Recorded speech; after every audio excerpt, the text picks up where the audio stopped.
Hi, I'm Krystal Tomlinson, self-management strategist and founder of the Success Farm Life Academy, where we coach individuals and teams in the art of self-management.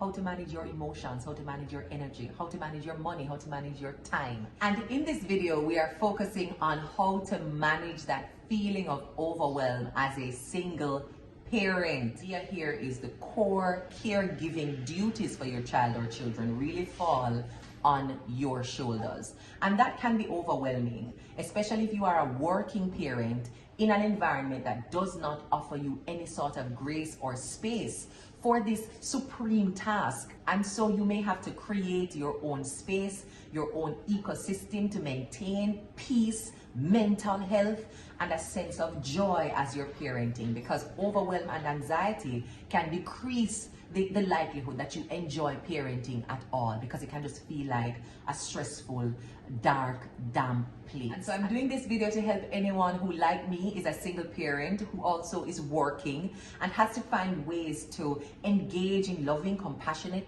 patient ways with my toddler, who at this time is 3 years old, and also wants to manage the other things, the forward planning that we have to do as parents. Something as simple as remembering what needs to be purchased at the supermarket, what you've run out of and need more of in the home. All kinds of things that are part and parcel of parenting. And then you also want to rest, take care of yourself. How do we do that without feeling guilty? You know, are you allowed to have a day off as a parent? Is there such a thing as me time when you're a mother? Are those two things compatible, or are you selfish? Do you not know it's time to train yourself up for the care of your child? All of those things we have to grapple with as parents. And to answer that last question, yes, taking care of yourself is actually good for your parenting. Me time is compatible with mommy and daddy time. But we're looking at some strategies here, 4 simple things. Well, I shouldn't call them simple, but they're not difficult to do. They are important, and if you spend enough time, dedicate a few minutes or maybe an hour to thinking through how to set this up, it's something that can save you a lot of time, anxiety, and overwhelm in your single parenthood journey. So here they are. The first thing I want you to commit to doing as a parent is your best in the moment. One of my friends, Tammy Chin Mitchell, shared with me in a conversation the need to focus on the next best thing. In this moment, whether I have made a great decision or a bad decision, whether I'm experiencing something great or something that makes me feel like I'm a failing parent, whatever it is that's happening in this moment, what is the next best thing that I can do? Focusing very simply on what you can do right now, the best decision you can take right now, can help you to come out of that guilt and shame spiral where you're judging yourself for being a bad mommy or a bad daddy. So let's say because of a sense of overwhelm, you maybe snapped at your child, chased them away when they asked you a question, probably hit them. You're looking now at yourself as a bad parent. You know, how could I have done that? I'm a terrible parent. I'm doing all the things that I said I would not do. Extract yourself from that shame spiral. I don't have enough money to cover this thing. I don't have enough time to cover this thing. I'm not paying attention to their schoolwork, and that means they're going to fail at school and fail in life, and it's going to be all my fault. Take yourself out of the guilt and shame spiral. Look at what those other parents are doing. Look at all the things those other children are doing. I can't give my child those opportunities. I'm a bad parent. Take yourself out of that shame and guilt spiral and ask yourself, what is the best thing I can do right now? What would be the next best step for me right now? Take note of what it is you actually can do, and then go ahead and do it. Thinking about all the things you cannot do will not help you to do the things you can do. You must be thinking about what you can do. You must be committed to doing the best at what you can do, and not shame and guilt yourself into feeling depressed and eventually immobile when your child actually needs you to take action. So be patient, be loving, be compassionate. What is the next best step? And then take it. Now, what can prevent us from taking the next best step or even seeing what it is that fear of being judged, being so worried about what other people think of the decisions you're making that you can't see clearly to make a good decision, worrying about how you're being judged about previous decisions, again, preventing you from focusing on the best decision you can take now. So releasing yourself from your own personal judgment and applying some more compassion and love in your parenting experience can empower you to be able to make those decisions around your next best step. So stop worrying about what people think about the decision you make and make the best decision that you can make.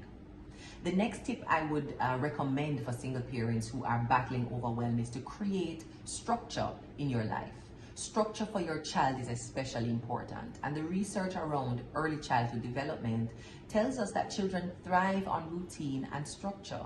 So you might think it is boring and you want to add a little spice and flair and variety, but you actually rob the child of the ability to create a system, a process, and a structure and understand better the world around them. And you also rob yourself of time, because with structure, knowing what time the child must go to bed, your child must wake up, what time they will have their meals, what time they will be off to school, what time is playtime, what time is learning time, what time is potty time.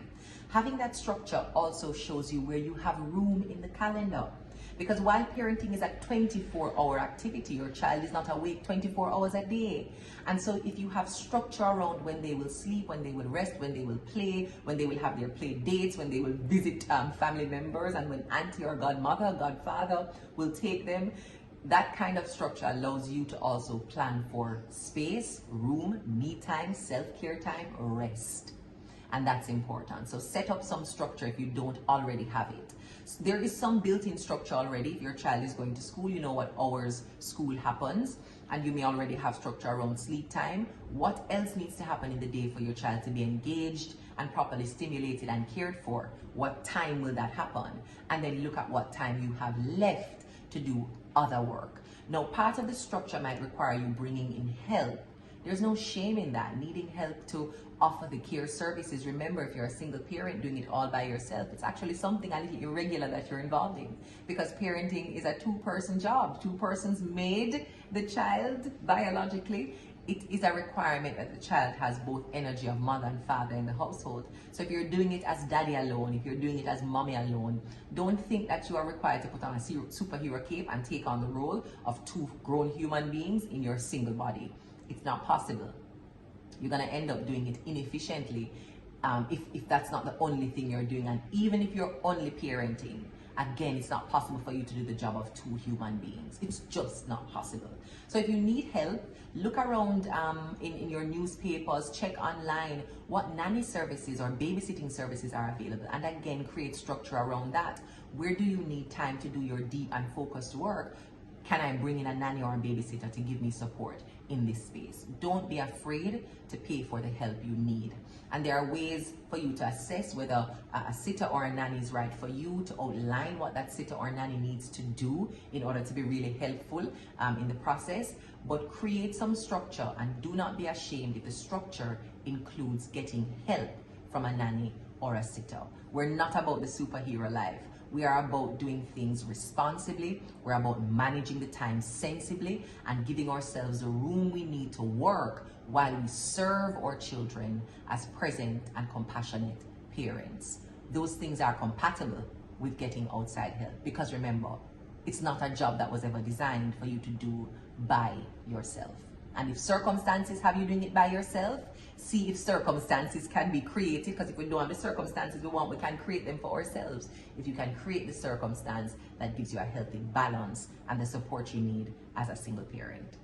The next tip I would recommend is having a mom tribe.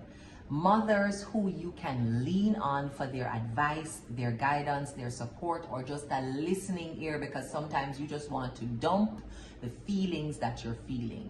Mom tribes are important, and be okay if your mom tribe is not the same girl, sisterhood, friendship tribe that you've had before parenting. Mothers understand very uniquely the requirements of motherhood. Fathers as well, if you can find a dad tribe, that will also give you the support you need. Sometimes we go through these experiences and we think it is unique to us. My child is bad. My child is not developing at the right pace. My child is inadequate. I am bad. I'm not doing things right. I am inadequate. And the minute you get in conversation and in community with other parents, you will recognize, one, the similarities. A lot of what we think are unique extremes in our experience happen to be common experiences for parents across cultures. So it's important to not be in your own head, judging yourself, judging your circumstances. Getting the support of a community or a tribe can help tremendously in reducing the sense of stress. Getting guidance from people who have done it before, do's and don'ts, and as I said, just somebody you can talk to in a space of no judgment around what you're going through and what you're feeling. Because sometimes we just need to express, like how we're expressing milk, just express and get it out. We don't need anyone to investigate it, to assess it, to give us any tips or tools or strategies. We just want to get it out because it hurts. Moms, you know what I'm talking about, my breastfeeding mommies. So get yourself a mom or a dad tribe. The fourth strategy is to have a call list. Now, this call list supports the dumping of the emotions, the overwhelm, the anxiety, just getting it out. And that's so important for us to have people that we can just call and share things with. But your call list is also for, in the case of emergencies. Sometimes, again, being a single parent can feel like everything is yours alone to carry. But there are people out there who want to help you. Have a call list of friends, of family members. Sometimes that call list could be your mother. Yes, we have the power sometimes of our mothers who have done it and are really eager and willing to support us, but we don't let them in. Maybe we expect them to be judging us. Maybe we think that they don't really want to help. Maybe we have differences or dissonance in the parenting style, and so we shut them out altogether. But mommies, especially grandmommies, are eager to support and to help with the rearing of their grandbabies. It's almost as if they get a second chance to correct the things they think they did wrong with you as their child. Embrace that. Open the door for that maternal support that sometimes comes from your mommy. Have mommy on the call list. Talk about what you're going through. Ask if they would be okay being an emergency contact. So if things happen and you're in a difficult spot, you know you have somebody you can call. And if not your mom, it can be somebody else in your circle, in your community, who you just know. Even if I don't talk to you every day, even if we're not going through all the motions together, if I have an emergency with my child, I can call you. Knowing that there is somebody you can call, even if you don't call them, again reduces the pressure of thinking I am all alone, I'm doing it by myself, nobody cares and nobody's helping. Sometimes that call list is going to be populated by family members. Sometimes it is going to be the family you choose, i.e. your friendships. So speak to your sisters, your brothers who are around you, and let them know that you need help. Sometimes it is in expressing that you need help that people go, oh, I can help. I've always wanted to help, but I did not want to overstep. Start by asking them to be on your call list. Start by calling them once you've added them to your call list and talk through the things you're going through. High points, moments of joy, moments of pride, things that went right, things that aren't going so right. Send them a WhatsApp message every now and then to show them what the parenting journey has been like and invite them in to give you support. So here are 3 mom facts that I have been using to help me manage the sense of overwhelm and to fight back the kind of maladaptive perfectionism that can consume you from watching other people on their own unique, different, and just as special journeys. 1, I have done the most productive thing I will ever do, and that's to make a human being with my body. There's nothing I could do externally that is more productive than that. There's nothing I could make in this world that's a tangible product that is more productive than making a human being. And I'm satisfied that I have done the most productive thing I could ever do. If I feel tired one day, if I want to rest one day, if I want to take care of myself with a little sleep or a massage, I will not feel guilty because of this rapid pace that the world operates at. I have already done the most productive thing I can ever do, and that is to create a human being in my body. So that helps to reduce the guilt and the shame when you have to pause and rest as a parent. So as a father, you could shift that in a way that is appropriate for you in terms of participating in the most productive thing you will ever do, which is to create a child. The other mom fact that I lean into often, I thrive on a life of more meaning, not more things. More meaning tells me that I want things that matter. I don't want just to amass things because people are amassing things. I thrive on a life of more meaning. So the experiences, I choose them because of meaning. When I spend money, it's because of meaning. When I invest in something for my child, it's because of meaning, not because of the need to amass more things. The third mom fact or mom mantra, third point there, is around getting help.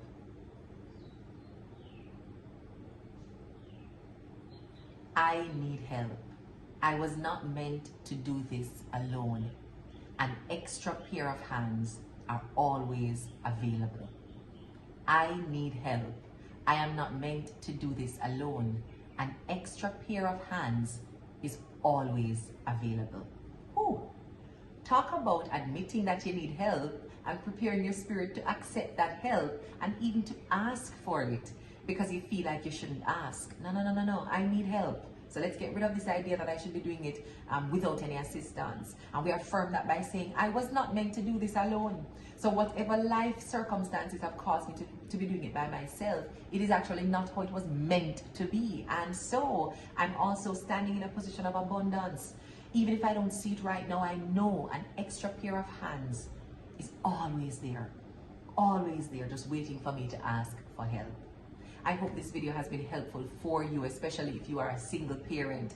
Any parent could make use of these strategies, but I know particularly for single parents, there is need for this kind of reaffirmation of your worthiness, the fact that you are getting it right, the fact that being busy and drained and empty and stressed is not the natural form that parenting should take, and that you have it within your power in this moment to shift. We call it application ASAP.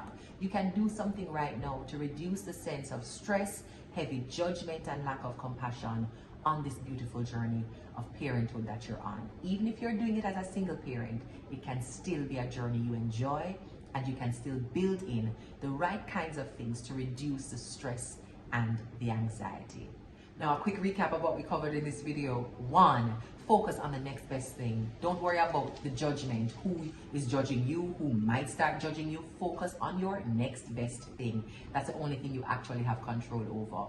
2, make sure you have created some structure, and if that structure requires you getting a nanny or a babysitter to support your workflow and what work requires of you, get that nanny and that babysitter. Again, forget the judgment.